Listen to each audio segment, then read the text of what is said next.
കേരള ബ്ലാസ്റ്റേഴ്സിലേക്ക് ഏറെ പ്രതീക്ഷകളുമായിട്ട് കൊണ്ടുവന്ന മരപ്പാഴായിരുന്നു ജെ.കിറ്റെങ്കോ. ഒരു താരത്തിനെ അങ്ങനെയൊക്കെ വിശേഷിപ്പിക്കുന്നത് വളരെ മോശമാണെന്ന് എനിക്കറിയാം. പക്ഷേ അവസാന മത്സരത്തിൽ 90 മിനിറ്റ് കളിച്ചിട്ടും ക്രിയേറ്റീവായിട്ട് ടീമിന് പോസിറ്റീവായിട്ട് ഇമ്പാക്റ്റ് ഉണ്ടാക്കുന്ന തരത്തിൽ ഒരു നീക്കം പോലും ഒരു താരത്തിൻ്റെ കാലിൽ നിന്നും ഉണ്ടായിട്ടില്ലെങ്കിൽ സ്വാഭാവികമായിട്ടും വൈകാരികമായി പ്രതികരിക്കുന്ന ആരാധകരുടെ ഭാഗത്തു നിന്നും അത്തരത്തിലുള്ള പ്രതികരണങ്ങൾ വന്നു പോകും. അതിനകത്ത് നമ്മൾ ആരെയും കുറ്റം പറഞ്ഞിട്ട് കാര്യമില്ല. ഞാൻ എന്നെ ന്യായീകരിക്കുന്നതൊന്നുമല്ല, അതാണ് യാഥാർത്ഥ്യം.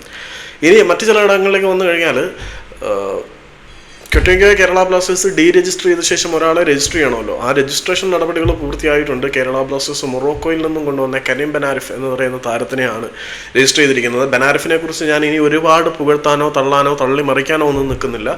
അത്യാവശ്യം ക്വാളിറ്റി ഉള്ള ഒരു താരമാണ് ബെനാരിഫ് എന്നാണ് വിശ്വസിക്കപ്പെടുന്നത്. മൊറോക്കോയിൽ നിന്ന് വന്നതായതുകൊണ്ട് തന്നെ ഇന്ത്യൻ സൂപ്പർ ലീഗിൽ വന്ന വിദേശ താരങ്ങളെല്ലാവരും മികച്ചതല്ലെങ്കിൽ പോലും മൊറോക്കോയിൽ നിന്ന് വന്നിട്ടുള്ള താരങ്ങളെല്ലാവരും വളരെ മികച്ചവരാണ്. അഹമ്മദ് ജാഹു ആയാലും പിന്നെ നമ്മുടെ നവാസ് അദോയി ആയാലും നോർത്ത് ഈസ്റ്റ് യുണൈറ്റഡിൻ്റെ അലാദീൻ ആയാലും എല്ലാവരും മൊറോക്കൻ ലെഗസി ഇന്ത്യൻ സൂപ്പർ ലീഗിൽ നല്ല രീതിയിൽ വർക്ക് ചെയ്യുന്നതായിട്ടാണ് നമുക്ക് കാണുന്നത്.